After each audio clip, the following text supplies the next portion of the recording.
मित्रों, इस वीडियो में हम वो बात करेंगे जो आध्यात्मिक उपचार का एक सूत्र होगा। जिस सूत्र को ध्यान में रख के हम किसी भी समस्या से बाहर आ सकते हैं, चाहे दुख हो, बंधन हो, चिंता हो, तनाव हो, अज्ञान हो, कोई भी हो, आप तुरंत ही उससे बाहर आ सकते हैं। और उसका सूत्र ये है कि जो भी हो उसको आप स्वीकार करो, उससे अन्यथा की मांग मत करो।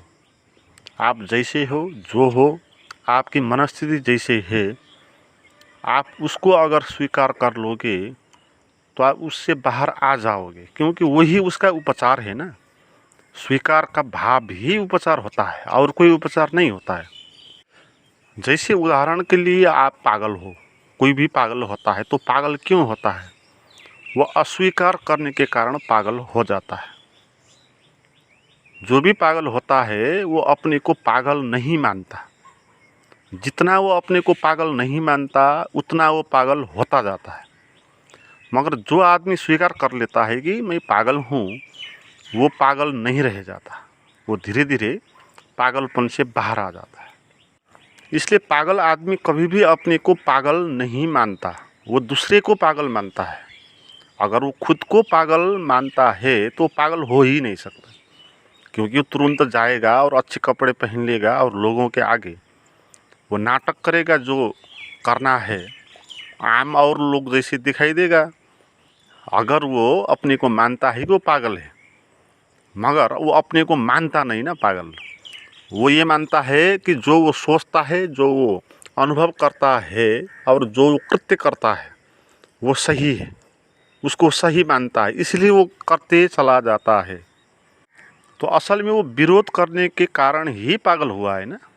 जैसे किसी ने उसको कह दिया तुम पागल हो, वो एकदम से उसको ईगो हर्ट हो जाएगा। आपको भी अगर कोई कह देता है कि तू पागल है, तू मूर्ख है, तो आपको ईगो हर्ट होता है, चोट पहुंचता है कहीं, तो आपके भीतर वो पागलपन है। क्योंकि अगर आपके भीतर पागलपन नहीं है तो कोई आपको पागल बोलता है तो दुखित होने का कोई भी कारण नहीं। वहाँ तो हंसी आएगी, क्योंकि आपको पता है कि आप पागल नहीं हो और वो बोलता है कि पागल है, तो वो झूठ बोल रहा है। और किसी के झूठ बोलने से आपको क्या दुख हो सकता है? मगर दुख होता है तो वो कीड़ा आपके भीतर है, पागलपन का। तो अगर आप स्वीकार कर देते हैं कि मैं पागल ही हूँ, ठीक है, या सभी लोग पागल होते हैं, सभी लोग अज्ञान में जीते हैं ना। जो लोग अज्ञान में जिएंगे, जिनको पता नहीं होगा कि वो कौन है, कहाँ से आया है, कहाँ जाएगा, उसका अंतरतम स्वभाव क्या है, वो आदमी अपागल हो नहीं सकता। उसको पागल होना तय है। पागल का वही तो अर्थ है ना, जो भूल गया कैसे जीना है और फर्क ढंग से जीने लगा, अराजक ढंग से जीने लगा, क्योंकि भूल गया कैसे जीना है। ऐसे ही जो भूल जाता है कि वो कौन है, उसका स्वभाव क्या है, वो भी और तरह से जिएगा। इसलिए सभी लोग पागल होते हैं। इनमें उसको कहते हैं जैसे कि कोई 100% पागल हो जाता है तो एकदम सड़क में उतर जाता है, मगर कोई 99% होता है, कोई 90% होता है, वो अपने पागलपन को सड़क तक रोक देता है, मगर उसका अर्थ ये नहीं कि वो पूरा ही सत्य है। इसलिए पागल तो होना हमारा तथ्य है, और वो पागलपन से बाहर आना वही तो अध्यात्म है ना। नहीं तो अध्यात्म की क्या ज़रूरत है? अगर आप पागल नहीं हो तो अध्यात्म की कोई आवश्यकता ही नहीं है। अगर आप बीमार नहीं हो तो औषधि की क्या आवश्यकता है? इसलिए अध्यात्म कहता है हर एक आदमी जो अज्ञान में होते हैं वो पागल ही होते हैं, वो एक रोग में होते हैं। उसको कहते हैं उपाधि, उपाधिग्रस्त जीव कहते हैं। उपाधि से भरा हुआ, रोग से भरा हुआ, अज्ञान से भरा हुआ। तो ये पागलपन हमारा ये नियति है। तो इसको आप विरोध करेंगे, आप कहेंगे कि नहीं भाई, मैं तो पागल नहीं हूँ, मैं तो ठीक हूँ। तो इससे क्या हो जाएगा कि आप जो तथ्य है उससे आप दूर जाएंगे। जैसे कोई बीमार है, वो कहता है कि नहीं मुझे बीमार नहीं हूँ, तो उसका बीमार वो इलाज भी नहीं करेगा बीमारी का, और वो कभी ठीक होने का चांस भी नहीं होगा। इसलिए जो कहता है अपने को मैं पागल नहीं हूँ, तो उसका उपचार होना भी असंभव हो जाता है। और जब वो कह देता है कि मैं पागल हूँ, स्वीकार कर देता है कि जैसा मैं हूँ, दुख में हूँ तो दुख में हूँ, चिंता में हूँ तो चिंता में हूँ, और मैं कुछ कर नहीं सकता, ये मेरी नियति है, ये तथ्य है। जब भी आप तथ्य को स्वीकार कर लेते हो तब आप का उपचार होना प्रारंभ होता है, और इसमें कोई औषधि की आवश्यकता नहीं पड़ेगी। ये अंतर व्याख्या की बात है। व्याख्या के कारण ये उपाधि पैदा हुई है, और व्याख्या के कारण ही इसका उपचार होगा। तो अपने को अज्ञानी मानना है, स्वीकार कर लेना है, क्योंकि वो बात सत्य है ना। हम अज्ञानी हैं, हम अज्ञानी हैं और अपने को हम ज्ञानी मान रहे हैं, तो हम कभी ज्ञानी हो नहीं सकेंगे, और एक इल्यूजन में हम पढ़ते रहेंगे कि हम ज्ञानी हो गए, जबकि हम ज्ञानी नहीं होंगे। तो इसलिए ज्ञानी होने का अर्थ अज्ञान को स्वीकारना है, वही ज्ञान है। ज्ञान का क्या अर्थ है? ज्ञान का अर्थ है जो है उसको जानो। आप अज्ञानी है तो अज्ञान को जानो, अज्ञान को स्वीकारो, तो आप ज्ञानी हो गए। इसका अर्थ ये नहीं है कि आपने अज्ञान को वहाँ से निकाल दिया और कहीं से ज्ञान लाकर आपने थुपार दिया तो आप ज्ञानी हो गए, ऐसा नहीं है। ज्ञानी का अर्थ है जो अपने को अज्ञानी जानता है। सद्य आदमी का वही अर्थ है जो अपने को पागल मानता है, अपने को पागलपन का स्वीकार कर लेता है, और जो अपने को स्वीकार देता है कि वो पागल है, फिर वो पागल नहीं रह जाता। क्योंकि पागल को ये तक कहाँ पता होता है कि वो पागल है। जिसको पता हो गया कि वो पागल है, अब वो पागल कैसे होगा? जिसको पता हो गया कि वो अज्ञान में है, अब वो अज्ञानी नहीं रहा, क्योंकि उसको ये बात पता हो गई ना कि वो अज्ञानी है। यही ज्ञान की बात हो जाती है।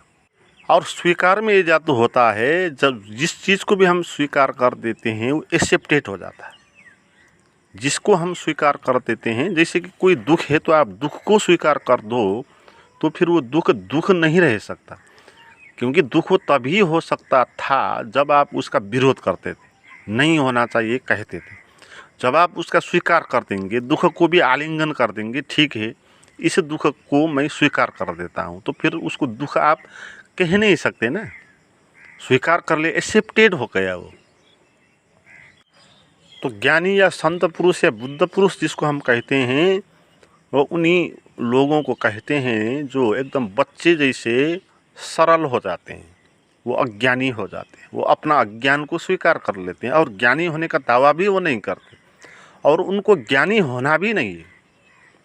असल में ज्ञानी होना नहीं है, असल में जो हम अज्ञान में रहते हैं उस अज्ञान को स्वीकार करना है, उसको जानना है, उसको समझना है, उसके साथ जीना है।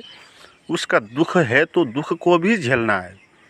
तो उसको स्वीकार करने के कारण जो अपने आप आता है वो ज्ञान होता है। वो ज्ञान उसका निष्पत्ति है, वो नया ज्ञान कहीं से आने वाला नहीं है। तो आप कहीं भी बैठ जाओ और समग्रता के साथ स्वीकार कर दो अपने को। आपके मन में विचार चल रहे हैं तो बोल दो, ये विचार चल रहे हैं तो चल रहे हैं। बुरे विचार है तो बुरे विचार है, ना मैंने विचारों को लाया है, ना मैं इनको ख़त्म कर सकता हूँ, तो इनका मैं क्यों विरोध करूँ, तो इनको मैं स्वीकार कर देता हूँ। दुख है तो आप दुख को स्वीकार कर दो, आँख बंद करो, बैठ जाओ, और शरीर में मन में जो भी दुख पीड़ा संवेदना जो कुछ भी होता है उसका आप स्वीकार करते जाओ, स्वीकार करते जाओ, विरोध मत करो, उसको एक्सेप्ट करते जाओ। जितना आप एक्सेप्ट करते जाएंगे उतना आप सत्य के नज़दीक आएंगे ना। ज्ञान सत्य के नज़दीक आने से उपलब्ध होता है, विरोध करने से तो आप उससे दूर हो जाएंगे। और सत्य क्या है कि हम दुख में हैं, सत्य क्या है कि हम पागलपन में हैं, इसलिए सत्य को स्वीकारना है ना। सत्य को स्वीकारने के कारण लाभ मिलता है ना? तो ये बात समझनी है। और नए मित्र होंगे, इस तरह के गाइडेड मेडिटेशन के द्वारा हम आपको एक्सेप्टेंस की भाव दशा में ले जाकर आपको स्वस्थ और स्वभाव का पहचान कराने में मदद मिल सकते हैं। ऐसी कुछ प्राइवेट वीडियोज़ हैं, उनको आप प्राप्त करना चाहते हैं तो आप चैट कर सकते हैं। उसका नंबर और लिंक डिस्क्रिप्शन में दिया हुआ है।